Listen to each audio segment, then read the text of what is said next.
septembre au 5 octobre prochain au Théâtre du Nouveau Monde, vous pourrez constater son talent dans la pièce La femme qui fuit, qui est l'adaptation théâtrale du célèbre livre d'Anaïs Barbeau-Lavalette.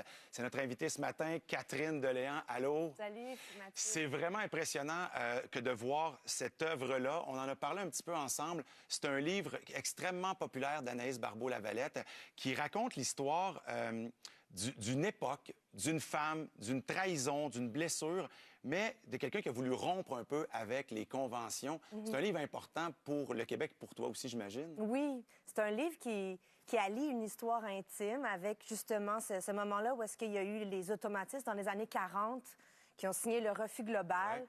Dans une époque où est-ce qu'on était dans la grande noirceur sous Duplessis, où est-ce que c'était la religion qui dictait comment on devait vivre.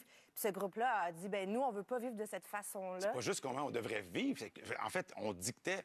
On pouvait recevoir la visite du clergé pour te dire, ouais, là, juste 3 enfants, faudrait commencer à peut-être penser à grandir la famille. C'était à ce point-là. Oui, dicter ce qu'on doit penser, comment on doit se comporter, les rôles aussi, hommes, femmes. Puis ils ont dû rompre complètement avec toutes les habitudes de la société. Et ça a engendré aussi des dommages collatéraux, dans le sens que ces artistes-là, pour rester fidèles à ce à quoi ils s'étaient engagés à faire, puis à la transformation qu'ils voulaient provoquer, transformation sociale peut-être, bien, ils pouvaient pas mener cette vie libre-là et avoir des enfants. Fait qu'il y a ce livre-là raconte l'histoire d'un abandon. C'est les enfants d'une des artistes qui se font abandonner parce que la femme, elle, dans le contexte économique, socio-économique de cette époque-là, elle peut pas être libre et être mère en même temps.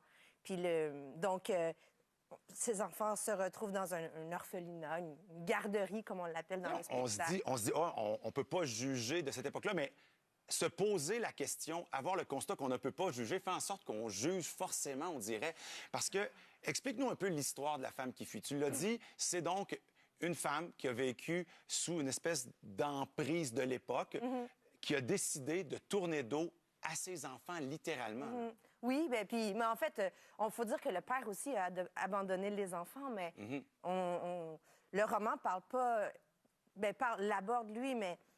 on se pose encore la question, en fait, Anaïs Barbeau-Lavalette, l'autrice, se pose encore la question, est-ce qu'on peut être femme, artiste, mère, et être quand même libre, tu sais?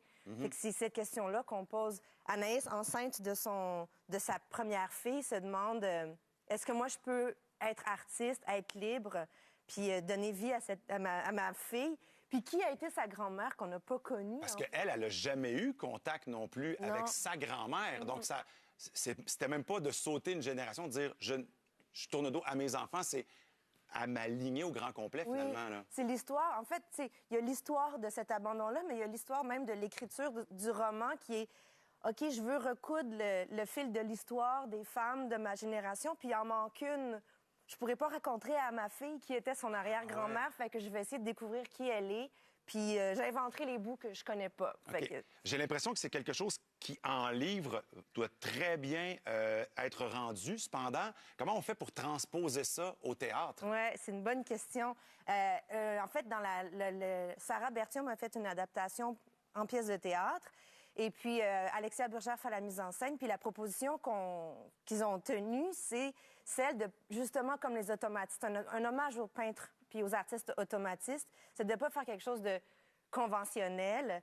Donc, on est dans un récit narratif, un peu comme dans un roman où est-ce qu'il y a un « je ». Et puis, pour ceux qui ont lu La femme qui fuit, c'est un « je » qui s'adresse à un « tu ». Donc, moi, j'incarne la narratrice qui s'adresse à « tu », qui est Suzanne Meloche. Ouais. Ma grand-mère, la grand-mère de la narratrice. Et puis, on raconte l'histoire sous forme de tableau, en hommage aux peintres. Et puis, toutes les interprètes, il y a des danseurs, danseuses aussi, des comédiens. On est 18 sur scène. On est un chœur d'artistes sur scène. On est utilisé comme un matériau plastique, comme de la peinture qui se fait garrocher sur une toile blanche. Puis, on va raconter l'histoire comme ça, en enfilant les tableaux. Wow. Ça veut donc dire que souvent, on va voir des adaptations de livres en film, puis souvent, on va dire que le livre était meilleur, mais dans ce cas-ci, il va avoir une réelle valeur ajoutée à la pièce de théâtre. Là. C'est vraiment différent. C'est vraiment une expérience picturale, puis en même temps, c'est le défi que toute l'émotion de ce texte-là, on n'est pas capable de le faire en répétition là, sans pleurer parce que la trame est tellement forte. L'adaptation qui a été faite aussi dans la courbe dramatique est vraiment forte. Toute l'émotion est dans le texte. Fait que toute l'émotion... C'est ça le pari qu'on prend, c'est que toute l'émotion est dans la salle, dans le public qui s'imagine toute l'histoire à partir des tableaux qu'on lui suggère. J'allais te demander, c'est quoi la corde sensible qui fait qu'on devient émotif lorsqu'on répète ou lorsque nous, en tant que spectateurs, on va recevoir ça? C'est le deuil, c'est l'abandon. Qu'est-ce qui fait pleurer? Mais c'est une sacrée plume, là. Cette femme-là, là, Anaïs Barbeau-Lavalette, elle a une sacrée plume. Elle a une façon de raconter qui nous touche, qui nous rejoint directement. Puis ça, c'est un grand talent qu'elle a de toucher à la fibre intime, puis aussi comme femme, de penser à cette...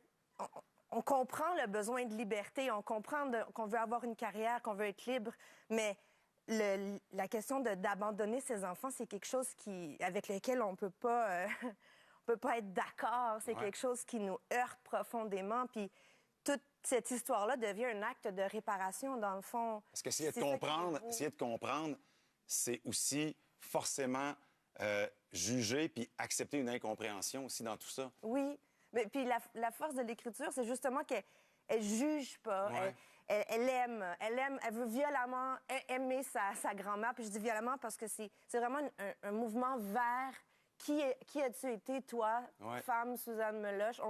Mais c'est avec beaucoup d'amour, mais parfois c'est un amour qui est violent aussi, c'est-à-dire qu'on aime, mais ça égratigne quand même. Bien, je parle de jugement, mais souvent, c'est pas le jugement que je veux utiliser comme mot, c'est essayer de comprendre, essayer de se mettre dans le contexte historique de l'époque. Tu l'as dit, tu en as fait référence, Anaïs Barbeau-Lavalette, c'est ton amie depuis déjà un bon bout de temps. On est des vieilles chums. Ben, c'est ça, donc quand tu parles de elle, de sa plume, tu parles pas à travers ton chapeau, tu parles en connaissance de cause.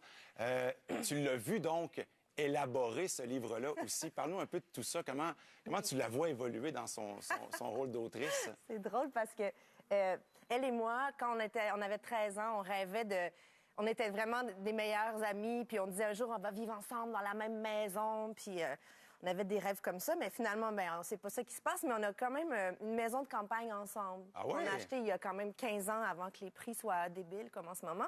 Puis dans cette maison-là, moi, je me souviens d'une fois que c'est beaucoup moi qui fais les réparations, puis tu sais, je m'occupe de la maison, puis Anaïs, elle passait des heures à écrire, devant le poêle à bois, puis là, je me disais, elle va bien se lever à un moment donné pour faire d'autres choses. Elle était capable de passer 9 heures à écrire, puis je me dis, mais qu'est-ce qu'elle a fait, tu sais?